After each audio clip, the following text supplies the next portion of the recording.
So hello, this is the March Roll20 Community Roundtable.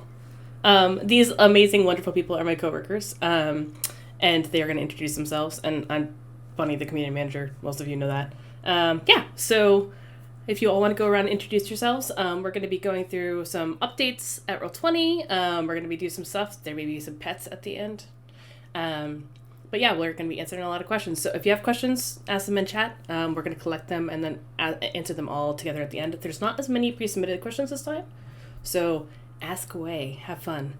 We are going to try to wrap up on the hour, though, just to warn you. So we're going to try really hard to answer everything, but also end on time. So awesome. You all take it away.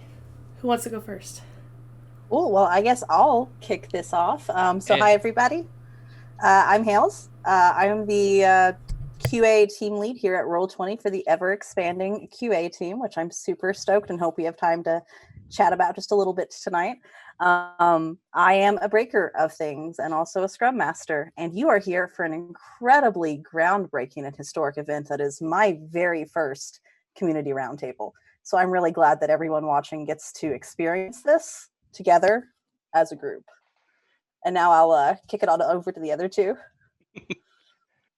Miles, do you want to go? Yeah, I'll go. So I'm Miles. I'm the XP team senior manager. XP team is the customer support of Roll20. I'm here to just make things more awkward and, have my first time here as well. I'm Dylan Todd. I'm the brand manager. So I manage the brand. I also do a lot of our social posts and just kind of oversee the visual identity. He's the one who makes things pretty. If something is pretty, it's his fault. Yeah, I try to make things pretty. I'm the pretty maker, and I. What else? What else you want to know? That's all. That's all I do. I manage the brand and I make things pretty. What more could you ask for? What more do you need, really, right? Yeah. Right. So who wants to take it away and start going through some updates? So I think when was the last roundtable that we had? Was that back in December, or did we have one in January? We did have one in February. Okay. I'll let you know how out of touch I am. You watched, I see. Mm-hmm. Listen, I did watch it. I was there for the whole thing, but everything just continues to bleed together. Time is but an illusion. In February, we had a couple of releases that came out. So we had a pretty big update for Explorer mode for updated dynamic lighting that reduced some of the data transfer usage that was going on. We also added in a dim light slider. So that way you can, set dim light to what you want it to be, as opposed to having just a single setting that's available. And then we had a couple dev server updates for things like welcome page and the campaign details as we continue to work on schedule your next game and prepare for more enhancements on that realm.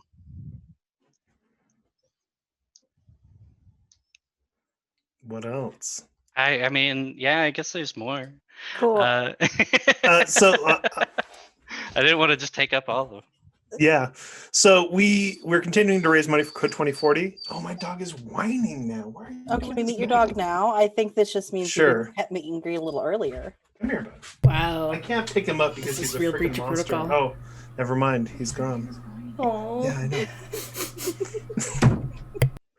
All right. So we've been raising money for Code 2040. Roll20 has pledged to match up to $50,000, and we're going to go until we hit that marker. So we are definitely going to donate the money regardless of how long it takes. Right now we're over 27,000. You can see the after Rollvember. Yeah, there's a Tiltify link. There it is. Yes. But yeah, we're gonna keep raising money. Code 2040 is an organization that is working to break down barriers in the tech industry. And that's something that we're pretty passionate about here at Roll20. You can donate now. And if you do, then I'll pound the rest of this Red Bull on the stream. Yeah. Ooh, we live in dangerous tonight. I know. I'm looking around at what's around me. And, there's special rewards too on Tiltify that you can get only through Tiltify of marketplace packs for some of our Roll20 Present shows, which are very shiny. And more tokens. I remember those. Yeah. Yeah. So there's that. We also go ahead and check out the Pro Forum thread. We're talking about that. Oh yeah, the roadmap thread. Yeah, the roadmap thread. Yeah, we got a lot of stuff in there talking about stuff that's coming for 2021, as well as just kind of a year in review for 2020. So if you have time, go check that out. Drop your thoughts. I read them frequently. I don't post as much as I used to, but I read them frequently. Yeah, it's been a wild year, obviously, externally, but also internally. 2021 has been a wild year. Never mind 2020. Yeah. But it's been really exciting and really scary at the same time. So just like life, if you think about it. Please, can we get more deep insights? What else we got? If I see that Tiltify number go up, I'll give you a lot of insights. Let's go. I will make sure he goes and gets the dog, who is a puppy, but a growing puppy is so cute. He's large. Yeah, he's a complete unit. And he's only going to get larger. That's all I can think of. When he jumps up on stuff, I'm like, he's just going to be twice this size and still doing the same dumb stuff. But anyway, it's the best. I want to talk about really quick. Hey guys, you know what I want to talk about? What do you want to talk about? I want to talk about this month's Roll20 reserve item. What is this month's Roll20 reserve item? It's a map pack by Deven Maps. That sounds awfully interesting. Yeah, Kingdoms of Aeon of the Osmic Coast map bundle. Anyway, if you are the most natural sales pitch I have ever heard. Yeah. Listen, I'm a pro, Miles. Deal with it. Take notes, everybody. So yeah, it's we're gonna show it off here. I am sure. So Roll20 Reserve, if you are unaware, it is a pro user perk. Every month you get some sort of goodie. It's unlocked in the marketplace. It's yours to claim. Use it in your games. We've had some map packs. We've had some token packs. We've had some. I don't know what else we had. Am I missing anything? We've had some really cool stuff because we had David Hemingway did the rollable map stuff, and the flooded caverns and the Phalite forest stuff. And the token packs are adorable. The last one was the Frosty Fae, and they were little burbs and other things. It was awesome. It's very cute. See, I really like this map pack. I like the overworld map. Is you just left that a moment ago, but that's probably my favorite thing. It hits that just right mix between pencil and by hand drawing that a lot of people might be used to, but brings it into its own style. I really just like rolling on the rollable maps. That's anyway. So we also released Companion's Tale, and was it last night at Indoor Recess? Used Companion's Tuesday Tale night. Tuesday Indoor night. Recess today. Recess used it. And next week, Laura, the designer, is actually going to be on Indie Showcase doing Companion's Tale with some other people. That's a really cool. That's a really cool game. I would definitely tell people to check that. It is so pretty.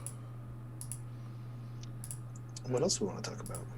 I think we got some super interesting stuff coming up with D&D.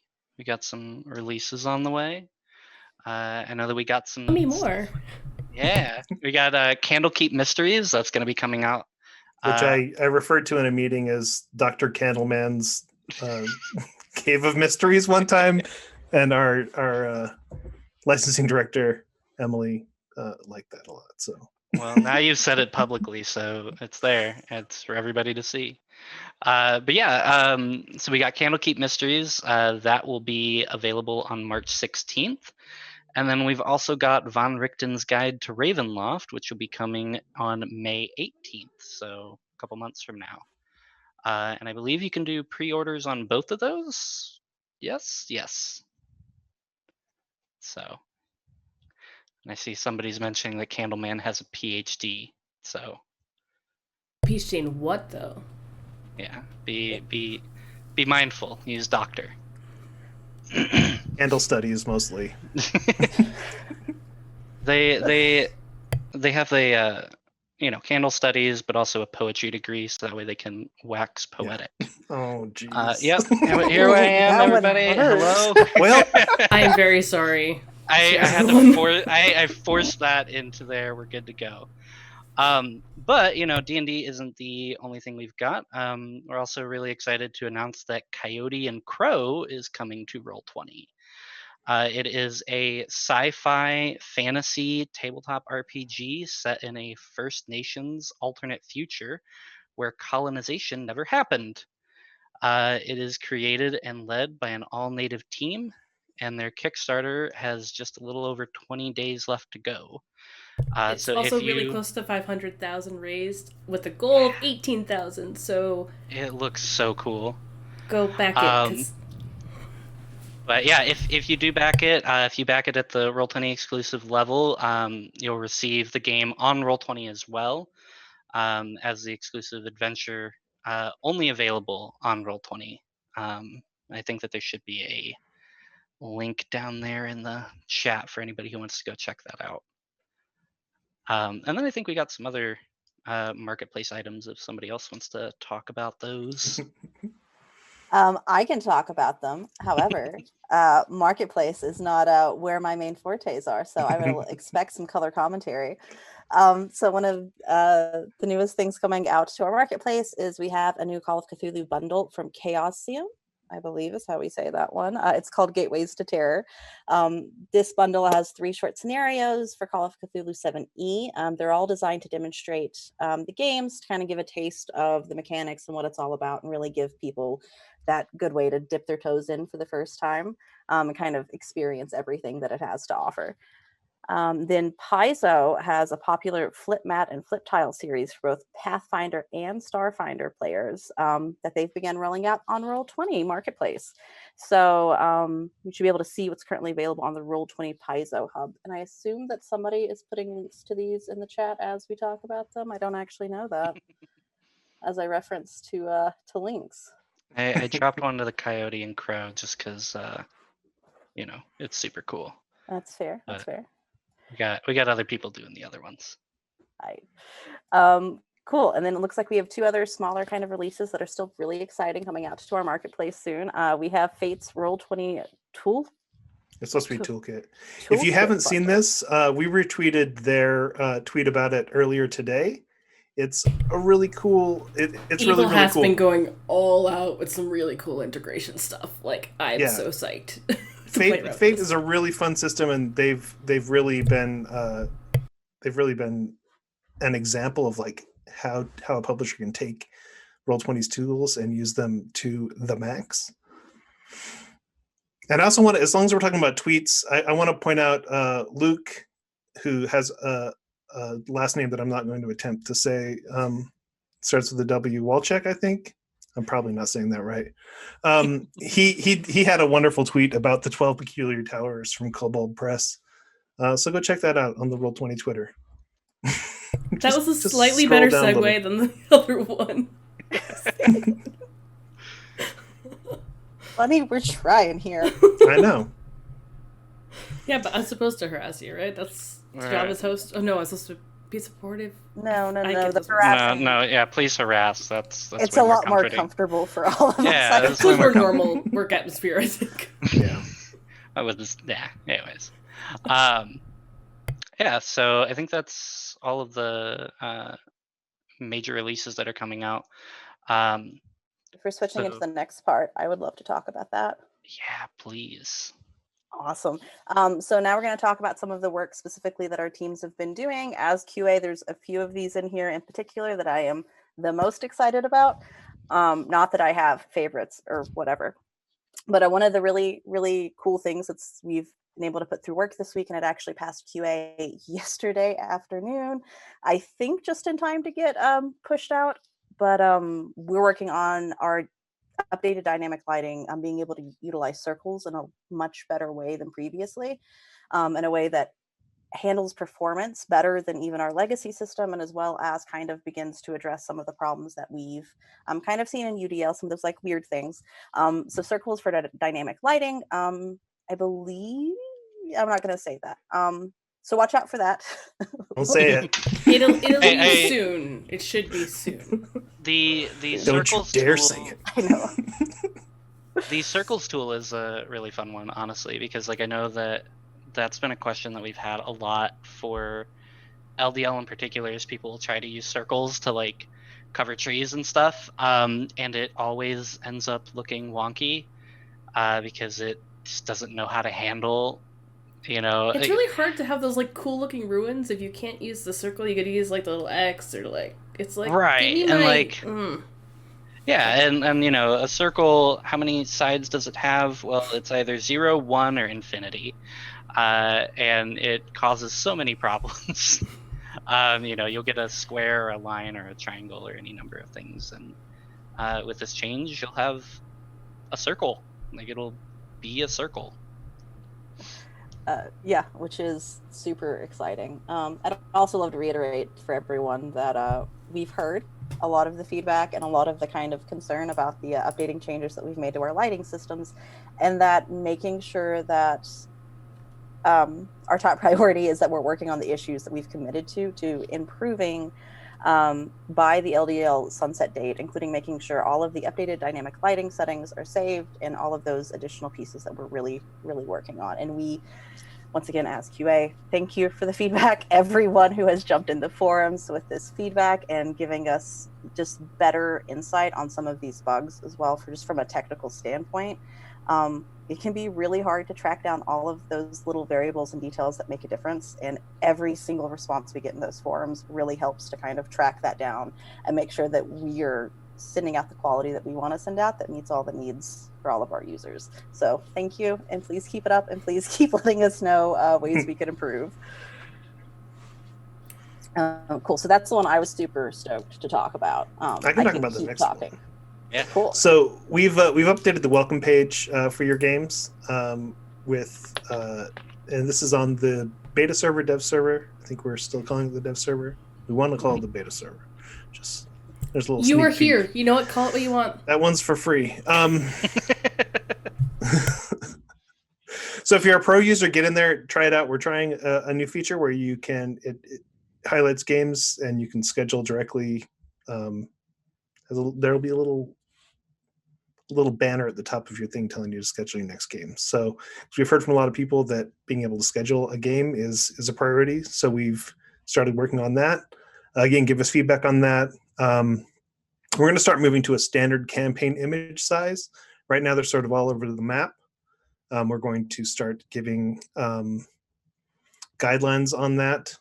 And then we're going to start letterboxing images that aren't the standard size. So you get a nice, fun little blurry thing so it doesn't cut off, so it doesn't stretch, so it doesn't smush, anything like that.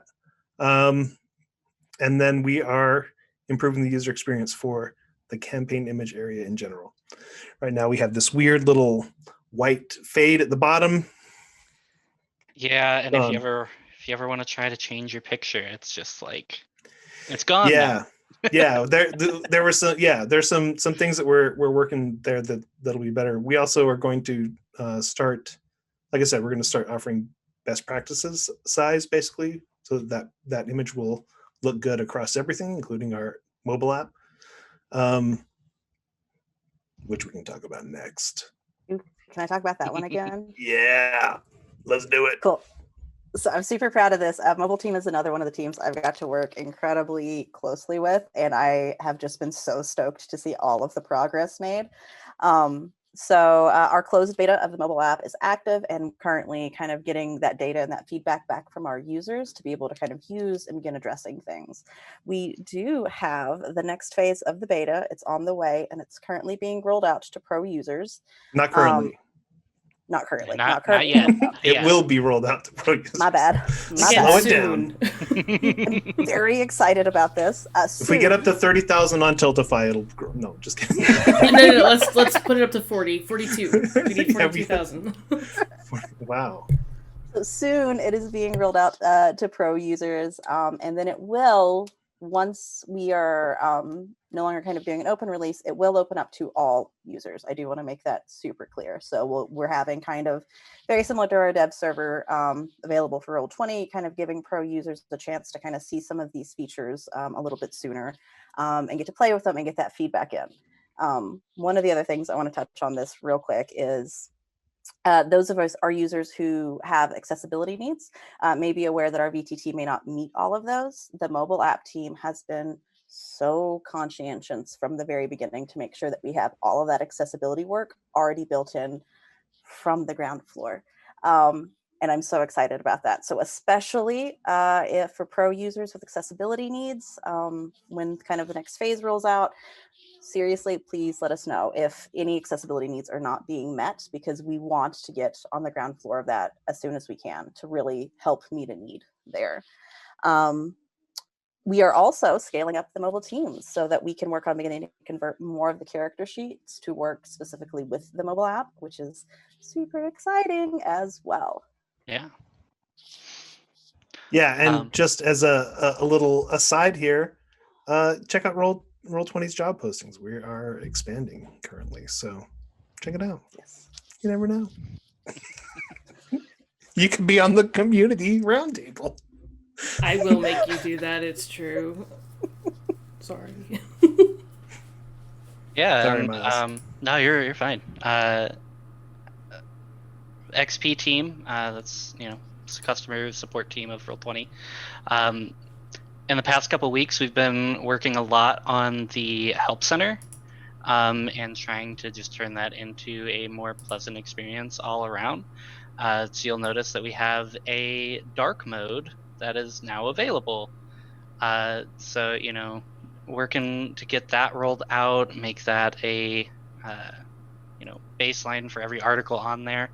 And we've just been working to iron out some of the small kinks that have been around. I know that anybody who's used it in the past, some of the navigation has been a little wonky because there's a lot of different sections and things like that. So we've done a lot of work to just kind of clean that up and make that a much smoother experience. So that way you can, not get lost and not have entire scroll areas just go off the page where you can't interact with them at all. So yeah, that's something we're working on, and there's a lot of other improvements that are going to be coming down the line for that as we go. It looks very nice. And Hey, wow. oh sorry. Hey, Bunny. Yes. Can I ask you some questions? Probably. What's going on with our live streams at Roll20 here on Twitch? Not much. .tv/Roll20. We don't do much at all. Yeah, we honestly, I'm super proud of our lineup because we have some really awesome people doing some really cool things. Like Inter Recess just did Companion's Tale, which is super shiny. And then we've got that next Tuesday too. Kids on Bikes. We have a Kids on Bikes stream with Sharif Jackson as the GM and like an amazing cast. And they are all super funny. And that's on Mondays at 8 a.m. So basically, you should just wake up and hang out and watch that. Like if you're working or if you're not, like just hang out and watch because they're so funny. All of them are comedians. It's kind of amazing. Comedians doing improv actual play shows are good. Who would have thought? And then, yeah, I guess if you like Star Wars, there's also like a Star Wars show that I guess... Got a pretty small fan base, though. Yeah, right? I know. It's not like a huge Star thing. Wars It's a little real niche. Yeah. Yeah, it's a real niche. Yeah, but yeah, it's, so Fridays, 1 p.m. is when the actual play is, and then there's actually GM prep for it, which is good because there's like a lot of API so we don't officially support Star Wars, so you actually have to use API for like a custom character sheet, and like it rolls the dice for you, and it's the very complicated dice because it's the Fantasy Flight dice, and it's very complicated, very cool looking, but very complicated. But yeah, it's Distracted Elf is the jam for that, and she and Abria have done some co-jamming streams, and she's put in so much effort, and the art for it, they got like the artist who did so good, it looks so good. But yeah, anyway, I guess if you like Star Wars, anyway, it's cool. That's pretty cool. And then tomorrow, actually, another thing that's happening tomorrow at 10 a.m. Pacific is Gabe James Games is going to be hanging out with TK, and they're going to be talking about GMing stuff and just hanging out and, giving out really awesome advice. Are we sure Twitch can handle that? Probably not, but it's Okay. going to be dope. That sounds like too much fun for them to get paid to do that. Shh, don't tell. It should be it's gonna illegal. be so much fun. It's that like Gabe's table talk streams are just like super fun co-working, like motivational streams anyway. But yeah, like adding TK and it's gonna burn Twitch to the ground probably. Wow. So no, nothing big. We're not doing too much. We're also very under-promising things tonight, as you Yeah. can Yes, we Jeez. are. We are. We also have Stir Friday Night is going to be coming back with Monster of the Week. So they're going to be doing some really cool Evil Hat stuff, and Dylan's made some really pretty overlays for it. It's going to be very fun. It's going to be very cool. So, yeah. Basically, just hang out on our Twitch. Just follow us. Set it and forget it. Yeah, there you Just go. have it running all the time. I mean, I do. Glasses. Let's throw some loot at the community.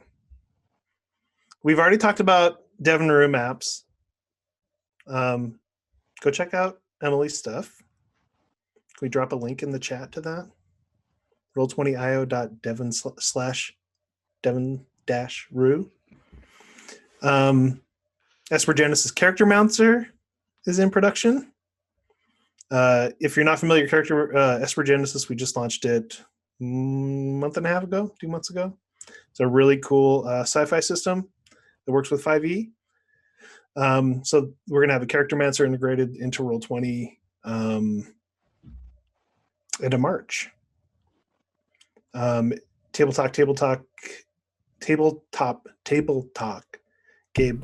Rich from Esper Genesis Yeah. hung out with Gabe, and they talked about Esper Genesis. That's what I'm trying to say, but I got very really fun, yeah. really good, I easy went- way to look at system. There you go. I saved you. I went really down. That the table talk really threw me. Yeah.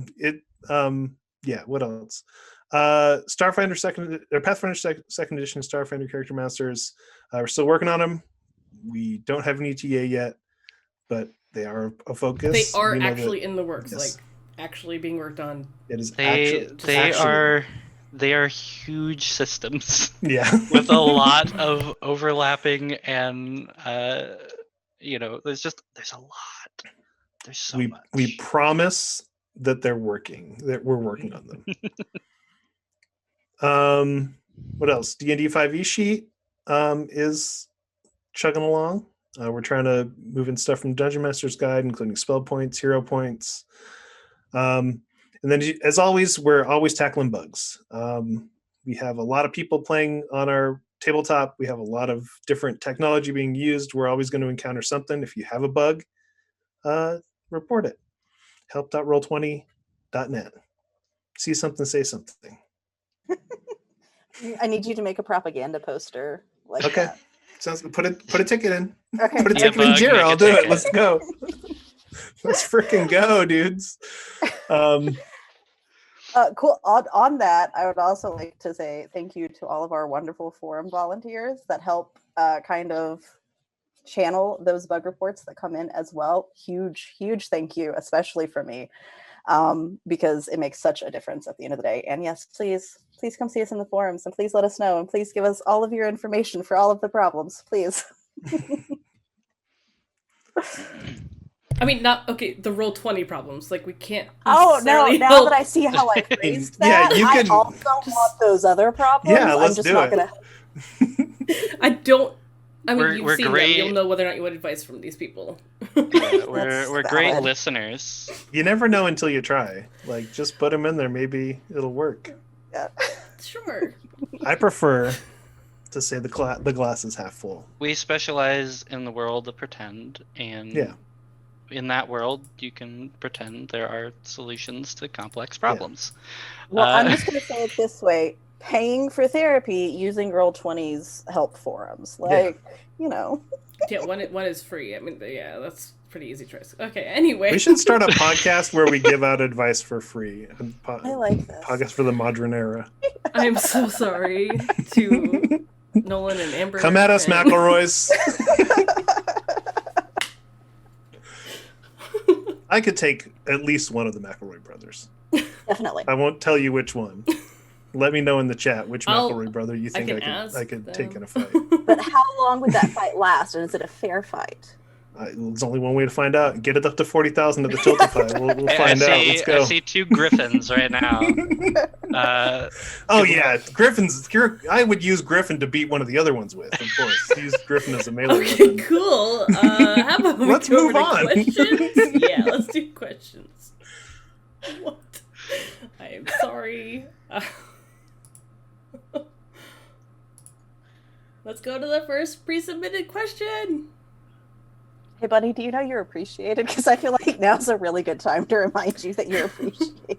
You'll get a 15-5 high five after this just for putting up with me. I'm sorry. You're sorry. It's compelling viewing. You can't argue with it. Apology accepted? I don't know. We'll see. We'll see how this stream goes. And we'll see if you raise your money, then yes. All right, cool. So we have a first question, which is why can GMs not delete lines from the chat log? From Timber. Yeah.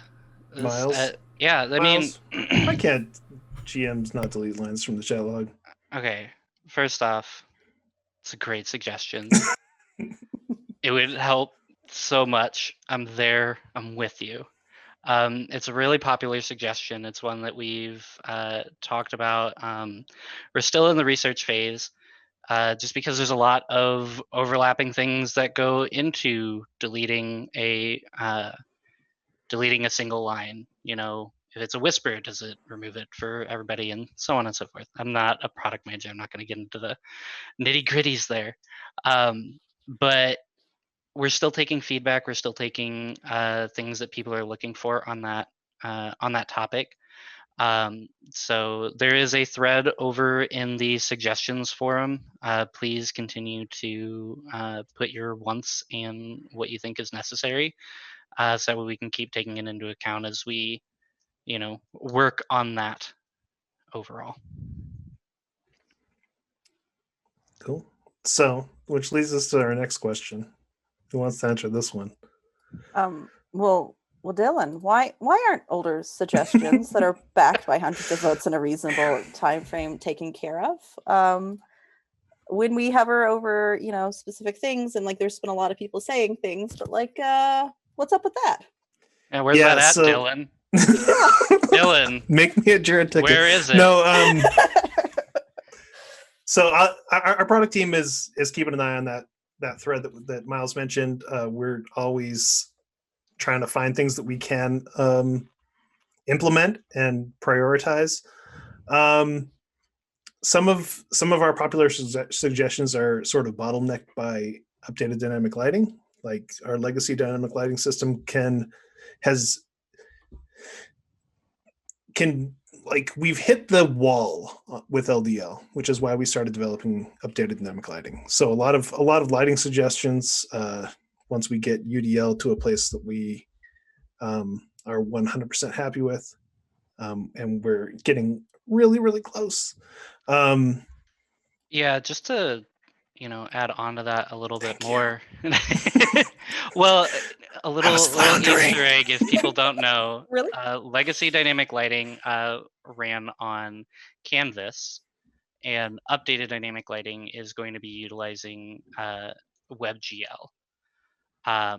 And so with that move over to really more modern and better supported code bases and things like that, it's going to let us have more flexibility with the tabletop overall, and it's going to allow us to actually start pursuing the things that people are really asking for on the suggestions forum. So we have to kind of clear the way so that way we can start knocking those out. Yeah, as far as other things, there are some things that have a lot of votes that just we can't do right now. There are things that take priority over those. There are things that are just not feasible. There are things that, may have a high vote suggestion, but it's just not complete to the exact letter of that post. There's a lot of reasons why we don't do the things that we do and choose to do the things that we do, but we do want to have those votes. We do want to know what you want to see, and I can guarantee you that if you're putting it in that forum, somebody internally wants that really bad too. It's just a matter of finding the time and place to implement it. Yeah, you have no idea how often the XP team is screaming about how we want the next thing on the suggestions forum and so on and so forth. We're still talking about suggestions here. One of them is, are we looking into folders for the page, like for the page tab? And kind of off that, could we have folders for macros? Yeah, Hales. I actually, this is the Hales, come perfect on. one for me. Coming to find out, because I was actually, before we did a team restructure, I got to work on the page mini organization things that have came out. So as far as that, we hear it. We hear all the requests for it. We know that's really wanted. We know that there is an organization need that is there. It's in the works. It's in research. I know it doesn't sound like a super complicated thing, but there's a lot of different variables that we want to make sure that we're taking into consideration before we push something like this out, because it's like at just such a base level of what all it can affect. I think to build off that just a little bit more, Yeah. like, even for the simple things, it's always a question of like, is there something that we could do that is even better? Is there some even minor improvement that could be looped in with this to, make GMing on Roll20 easier, or make GMing in general easier, things like that. I will also say, Right. I know for a fact that some of our product people are doing interviews to make sure that we understand what is suggested on the forums, because that's one thing with the suggestions forum is like, when you go on there, if you make a suggestion, be as specific as you know you want, because the more specific you are about a thing and how you want it and how you want to use it, the easier it is for us to then be like, oh, that thing in that way. Okay, cool. So we could do it this way or that way, versus I want a thing, and it's like, okay, but like, it's like ordering a steak. How do you want it cooked? What do you want on it? Like, different things mean different words mean different things to different people too. So like that's one thing that I'm super excited to see. Our product team has, like, our product director and the product owners and stuff, they've been going and doing a lot of user interviews to like talk face to face to people, and it's really exciting to see all their notes and to like know that we're getting that FaceTime with people to kind of get a better idea of what people are looking for. It's been really, really awesome. So basically, just talk to us. Okay, I'm done. All right. What's the next question we got here? We've heard that you hit your 8 millionth user. What percentage of those users ever make it to the community? And how do you intend to evolve the suggestions mechanism to accommodate that growth? So, Who wants to take that one? yeah, from a metrics point of view, I'm not sure how we would measure if they're involved in the community. I feel like if you're using Roll20, what's that? Well, I mean, plenty of ways. We know that the people that are actually on our forum is a very small percentage of our user base, right? But we also know that there are a lot of active games, and there are a lot of people using the platform every day to do any number of crazy games. If you've looked at the org group report and seen that laundry list of ways that people play on our tabletop, it's pretty amazing. But yeah, we use surveys, we use user interviews, we do data analysis. We find ways to, and we're always trying to keep users and make them happy. Again, suggestion forums is a great way to let us know what you want. It's a great way to get in and start interacting with the community at large. We're also trying to find more ways on the forum to bring in things that aren't bug reports. I think, Bunny, did you start the post, or did somebody else start that post? Oh yeah, no, there's a new post on there about like ways of moving your in-person game virtually, and just kind of suggestions, because there's some like there's some really amazing people with some really amazing suggestions and tricks, and like I learned so much from some of our forum champions. So yeah, there's some really cool stuff on there. But like it's also for me the community, the Roll20 community is anyone who plays on our platform. So it's that's this question is a little loaded because it's like okay, so this we're assuming you mean the people on the forums, which yes, I'd love to see that grow and I'd love to see you all get to connect and like.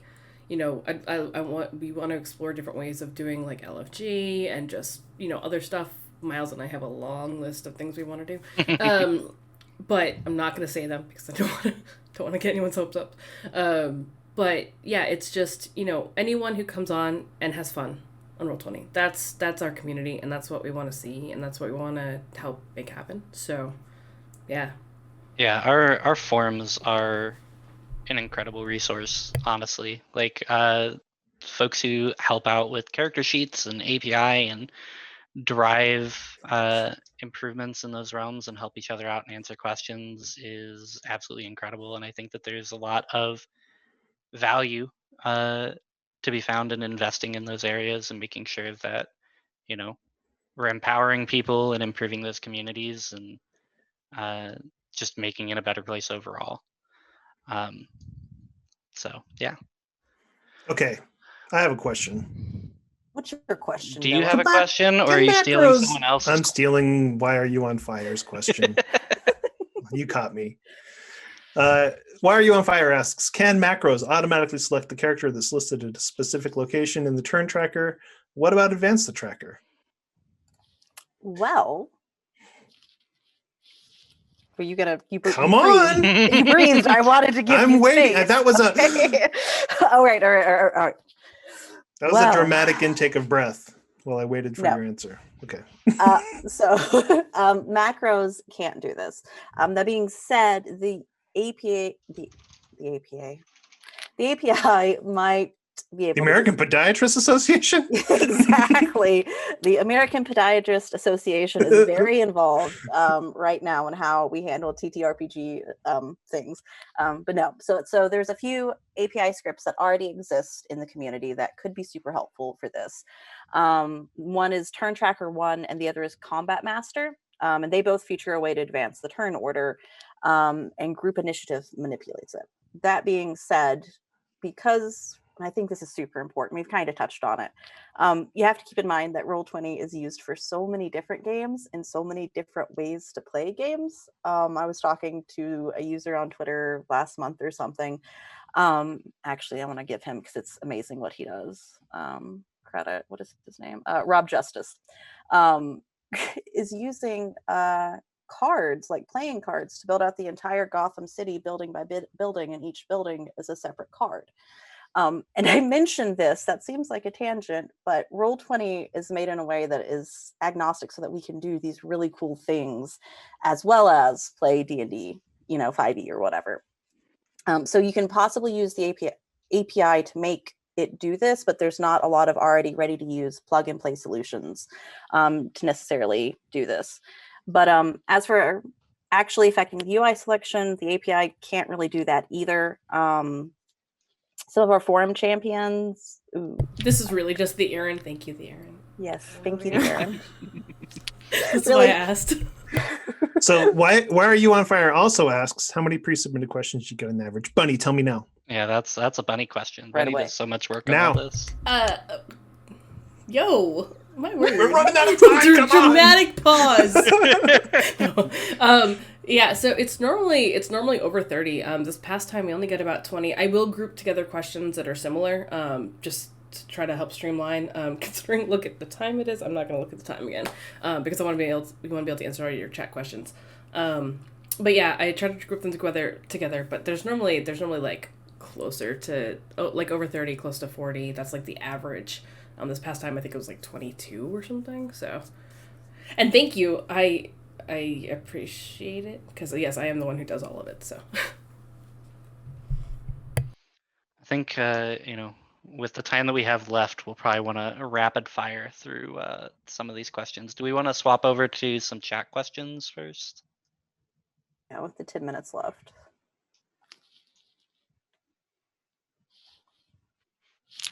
It is up to you all. I can go through a few of these real quick while we look at chat questions. So Friendly Spatula asks, are there any plans to add a toggle to light sources so that they don't ultimately overlap? So yes, we are working on that. We're considering researching many ways to make lighting more flexible and fun, and look forward to announcing any lighting updates as we are able. So currently, Friendly Spatula has a very specific case that where he was trying to make it work. It's something that we want to get to. We want to get to. What else? We've got, let's see here. What are some of the planned enhancements for UDL? So in our pro forum right now, there is a list of things that bugs and enhancements that we're going to try and we want to get to before we sunset legacy dynamic lighting, as well as some that we are going to get to kind of immediately after we sunset legacy dynamic lighting. I won't read all of them, but supporting circles, D&D 5e night vision. What else? Updated dynamic lighting explorer mode work together. Currently, which they didn't before. In Advanced Fog of War, there was a way to, anyway. You can read the whole thing. I'm not going to read this whole thing. There's a lot. I wanna loop back around. So we are confirming 5th edition Dark Vision rules as written. Is that what you? We are not confirming anything other than we are working on a bunch of very cool stuff that I'm very excited to share about when we can share a thing. That is what I'm confirming. There we go. We are confirming that is not confirmed. But You're it was confirming that discussed. Miles is wishful thinking. Yeah. But it was discussed. My bad there. Yeah, it's definitely been a topic that we've talked about a lot. Let's see here. What's next question we got? When will you implement dark vision that is dim light to the updated dynamic lighting? So right now, updated dynamic lighting has quite a few options for making dark vision appear the way that you want. We've got things like tint color. We talked about overlapping, multiplying, and things like that just a moment ago.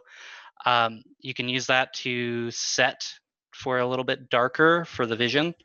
You can also set things to sharpen or dimming and things like that. And there's just a lot more stuff that's going to be coming that way as well as time goes on. Let's see here. I think we have one more question in there. Somebody wants to. There's two that I'm going to roll into each other. The first is Drew Ann asks, how are you deciding which feature to include in the new Roll20 app experience? And then we have some questions asking when will the Android app be released. So our product roadmap has a lot of inputs. We're also doing market research, competitive analysis, internal testing, prototyping, feedback from beta users. So that is what we're using to figure out what the app experience is going to be like. And as far as the Android app, we don't have a target release date yet. Have fun with that, captioner. We don't have a target release date yet. We're progressing through our release life cycle. So anyway, as we roll through the beta, that's going to be something that you will see. Is that a satisfactory answer, do we think? I'm proud of you, Dylan. Thank you. I'm proud of me too. Let's Hales, see. answer a question. You want me to answer a question? Sure. I'll pick a question and I'll answer all of the questions. Am I stalling really well right now? No. Is anybody really just impressed with this? When are you going to allow clerics and druids to select their spells after a long rest? That'd be super cool, wouldn't it? So that's your answer. But no, so our sheet devs are going to retreat into the Enclave and see what kind of solutions that we can come up with. I did not read that sentence before I read it out loud. I'm going to be super honest here, so I got confused. That was a gift for me to see, But I am really to see your glad. face as you went through that sentence. I will say I'm very excited because with the mobile team expanding, they're expanding specifically to have more people doing character sheet stuff, which means that hopefully we can get some cool character sheet doing. So Hales, are you confirming that the Enclave exists?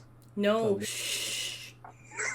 The Enclave has always both existed and not existed. Gotcha. Therefore, my confirmation would do nothing other than, Schrodinger's conflict. Yeah. Do we want to do some chat questions? Well, yeah. Why don't we just do this last one, which is what's the state of Pathfinder 2E Adventure Pass on Roll20? Miles! Answer. Yeah. So we are really proud of our partnership with Paizo, and we are, of course, passionate about supporting Pathfinder 2nd Edition. Right now, those priorities are being directed by what people are showing us they want.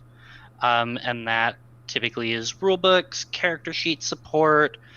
So, for character sheets, looking on ways to integrate alchemists into the sheet, building out Charactermancer tools. We are currently working on the Troubles in Otari, as well as Sundered Waves, which is a one-shot that was announced by Paizo on March 6th. And you can also look forward to the Bestiary 3, which will launch day and date with Paizo. And then we're also working on Abomination Vaults, the adventure path.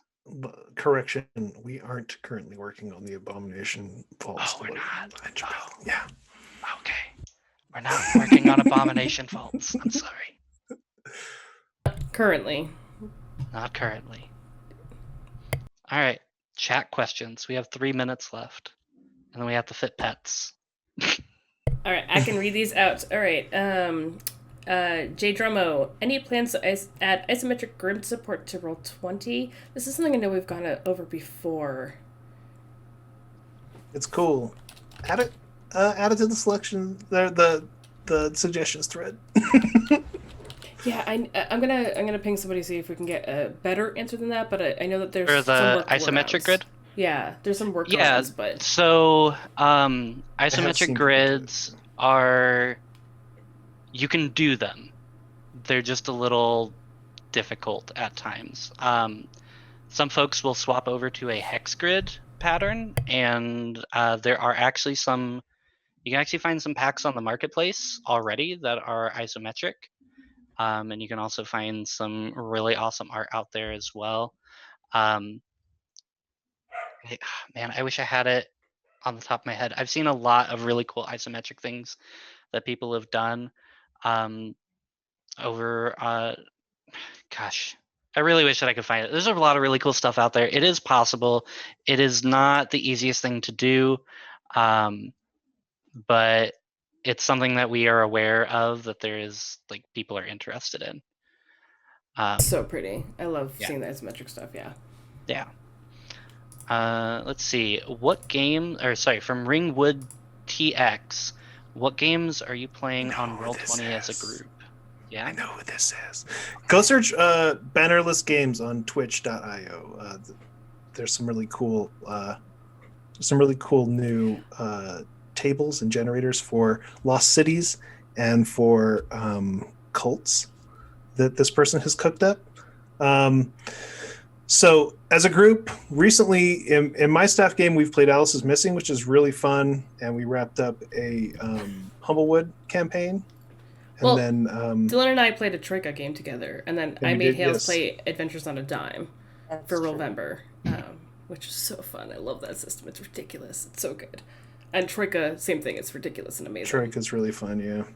Anybody else? What else are you guys? Because we all have staff games at different times. Are we all playing the same games? I played Raspberry Heaven and Fiasco recently. Raspberry Heaven's like an anime thing. It's very funny. We played a Star Trek universe.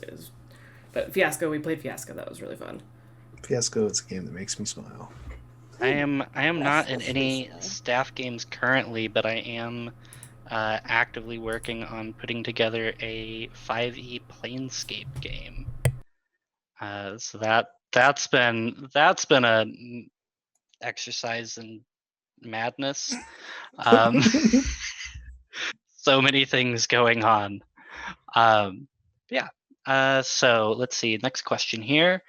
Sufficiently Sticky asks, will whatever changes you're making for circles break any maps that are currently using circles as windows? Just to be...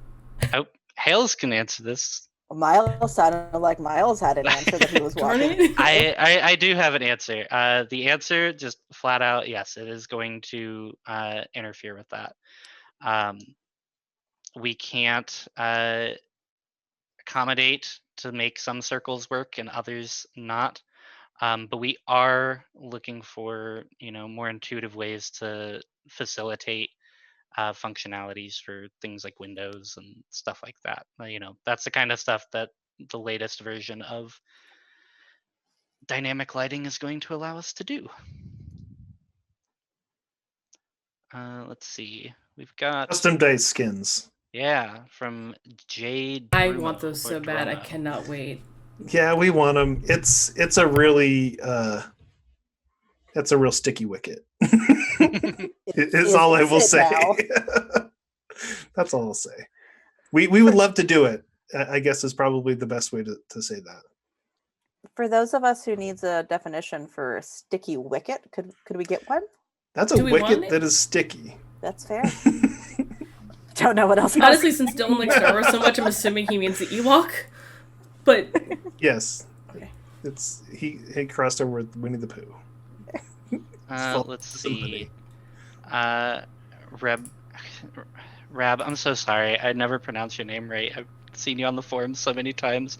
Rabulias asks, any idea of when you'll get to the circle back to the edit token interface redesign? Rab is fine. Oh, I'll be honest, that is a relief to hear. Make Miles say it. Yeah. Anyways, nothing that we can say right now.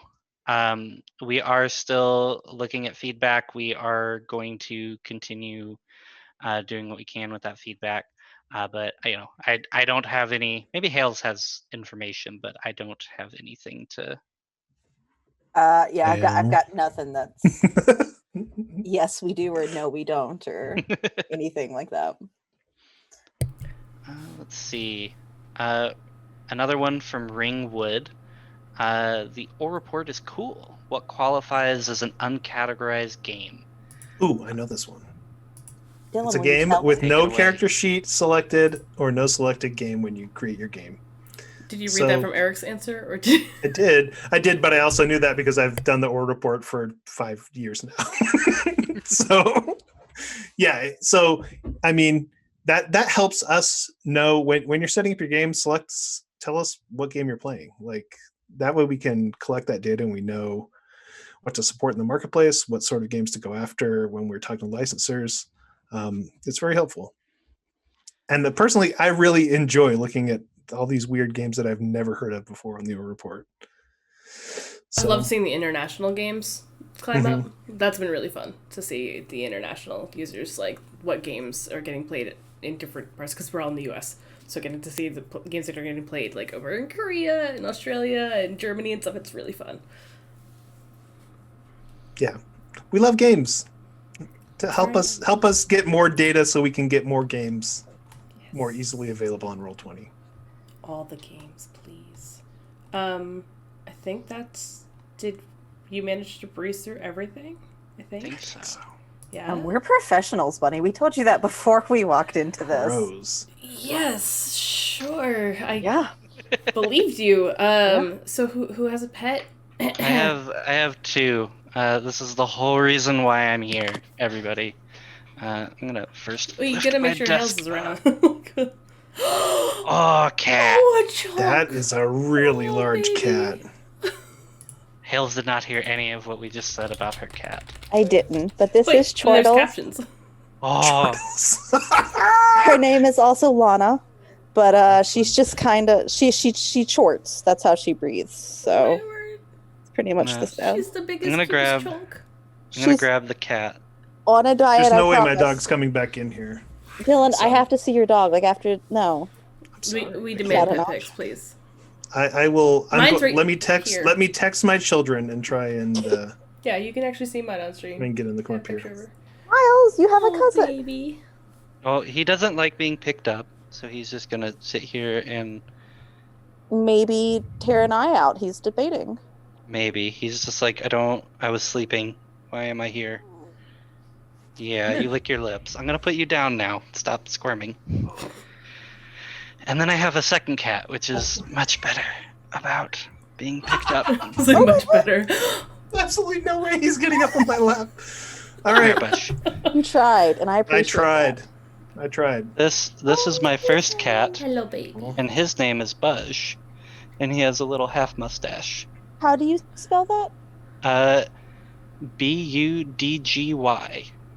Well, it's Okay. Buzzy, but we call him Buzz. And listen, I'm not good at coming up with pet names. This cat has had 50 names in the time that it took to get to Buzz. That And was that's- not a critique. My childhood cat's name was Bug, and I would say it's very similar to that. So I can't tell if he's like super upset or just resigned. He looks chill. Doesn't he normally sit on your head or your shoulders anyway? Yeah, he oftentimes would climb up to the back of my chair and just sit there during meetings. He likes to. My wife is the trying to snuggling. wrangle the dog in here, and it is. It That's is very, not happening. very sweet. That's very All sweet. right. Yeah. Yeah. Down you go. Oh, yep, there you go. Thank you all for joining us. We will be doing this every month. Now that we got through the ridiculousness of January, I don't. But yeah. So please ask those questions. We will have different people on every time. So I'm sure it'll be a different herd of cats every single time. So that'll be cool. we are all professionals. Though. I mean, thank you all for coming on. Hopefully you got the answers. If you didn't get the answers you wanted, please feel free to ask them in the forums. Or you can always ask us on social, and then one of us that looks at social will be like, cool, what's the answer? We'll go ask somebody else. Also, quick plug: if you also feel free to ask in the help center. I'll give you that. Like, That's Oh. not gonna work. maybe I see a fire pit. Oh, there's the. There he Puppy. is, sitting like a real weirdo. Oh, it's your dog. That's my dog Um, with his big, large ears. Oh, Oh, they say cats look like their owners, right? but yeah. Also, if you have questions, feel free to drop a support ticket to roll20.net/help or help.roll20.net. We will try and get you the answer the best that we can. We will, run all around and try and get the information to get that back to you. That is kind of what we're there to do. So, All right. Sweet. Well, thank you all so much, and thank you, participants, Yeah. for participating. So we did that. yes, you Kiss your did, dad you square did. on the lips. Have a wonderful night, and I will see you all next month at the latest. So, bye.